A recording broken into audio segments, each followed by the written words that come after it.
And does the founder even care and want to protect the employees? Well, hopefully you are either the founder or you're representing founders who do care, because really the value of the business is locked up in your people. And so how do we protect them? We have employment agreements. We enter into retention bonuses. We have different structures so that if they stay with the business voluntarily, then they'll get paid extra out of the proceeds from the transaction. That's what a retention bonus can do for your employees. And it'll keep the people there so that maybe you can earn an earn-out. What's an earn-out? Well, it would be great, particularly if you're a small business, to get 100% of your proceeds at closing and you can walk away. Isn't that great? That would be, like selling your house. But that's Pollyanna. It's not real. It's not what always happens, and particularly with smaller businesses. So the buyer wants to maybe defer a portion of the purchase price on the expectation and hope that you're going to achieve certain goals. Revenue goals, profit goals, a combination of the two.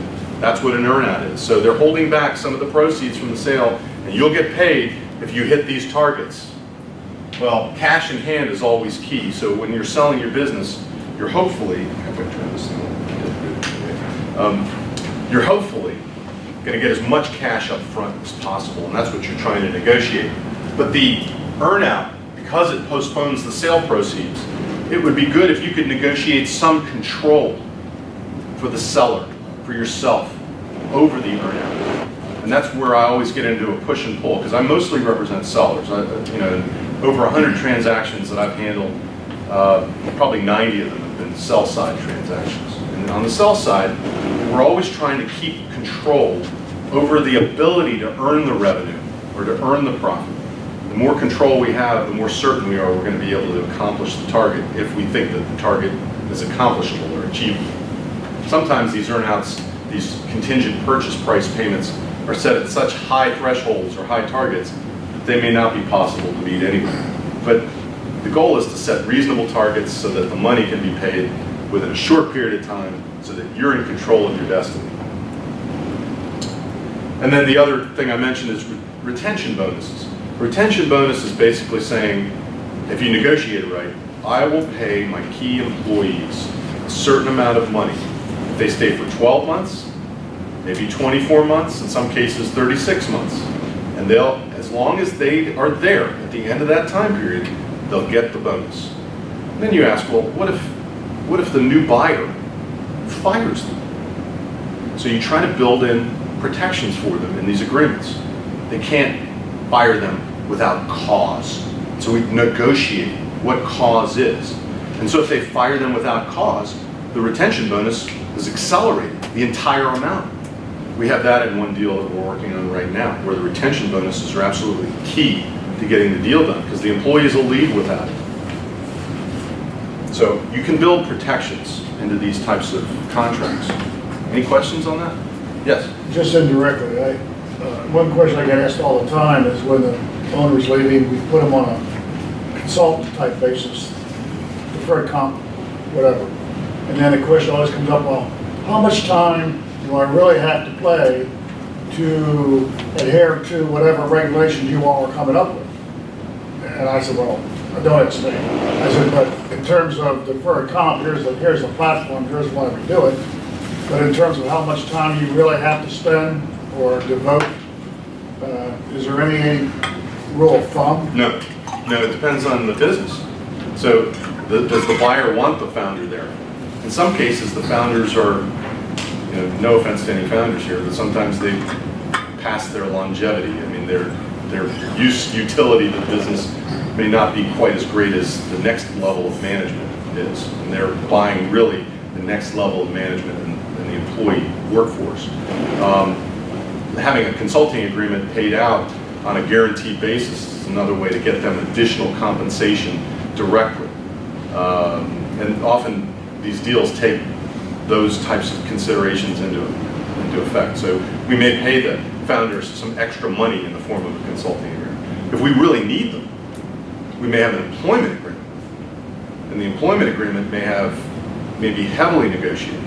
And what are the terms under which they can be terminated? Because it may the employment agreement may be tied in with the earnout. That person may be key to generating the ability to generate the revenue or the profit in the earnout period. So we don't want them being fired without cause and making cause very narrowly defined. So it really depends on the situation, how much is locked into an earnout. If it's an all-cash deal, the seller usually is okay. They don't care much about the consulting agreement. So there are no rules of thumb. It really depends. It's a deal-by-deal analysis. What does the seller want? The founder, the key shareholder, the majority shareholder, what do they want out of the deal? Economically, and are they going to be helping contribute to the growth of the business after the deal is closed? So it's really a deal-by-deal negotiation. Not your personal pocketbook. Well, I've got some very large clients that have gotten very used to running their jets and their family, expenses and other things through their business, and their accountants, who are very notable, reputable firms, either claim deductions or don't, but we handle it all properly on the tax returns. But it's run through the business because it's easiest to do that. They've got the infrastructure to do that. So they basically have a family office built into the business. When it was time to sell the business, it was really difficult for them to understand that we had to extricate, pull out the family office and take out those expenses. And they're going to have to pay it out of their, they couldn't understand. What do you mean we're going to have to pay it out of our pockets? The business always pays this.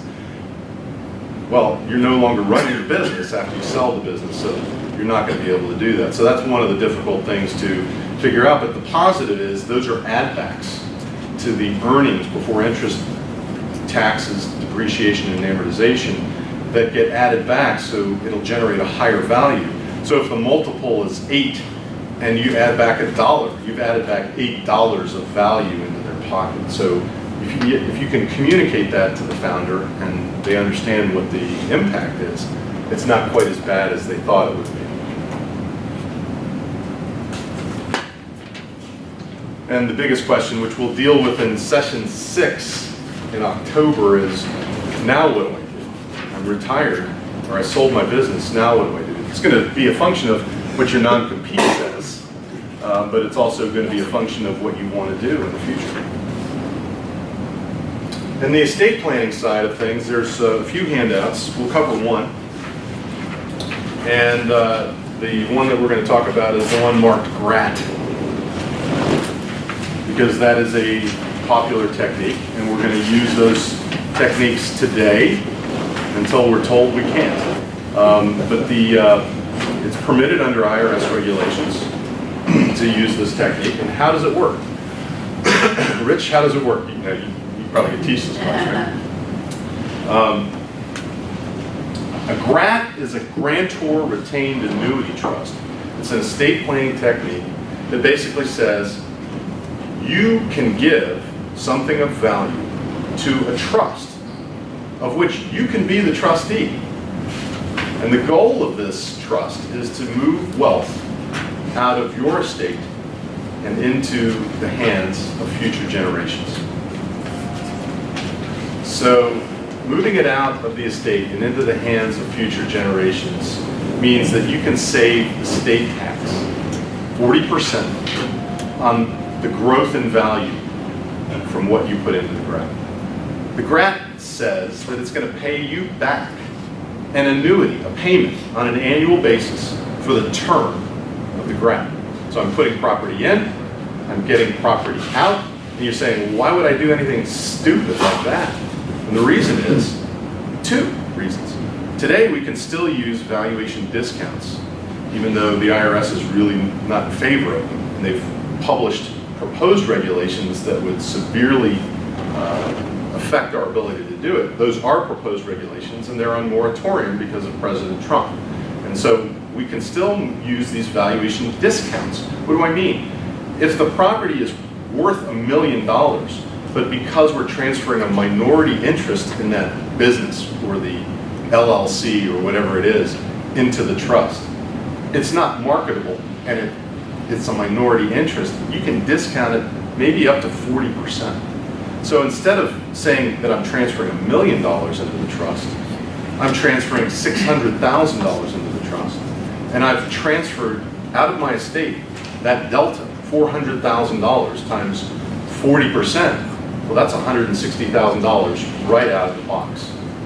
In addition, and this is where it really becomes effective, if you get a reasonable, prudent appraisal for the property that you're transferring into the trust, but you know in a couple of years, or in a few years, you're going to sell that business at a multiple of that number. You've transferred out all appreciation on that property to the future generations without incurring any gift or estate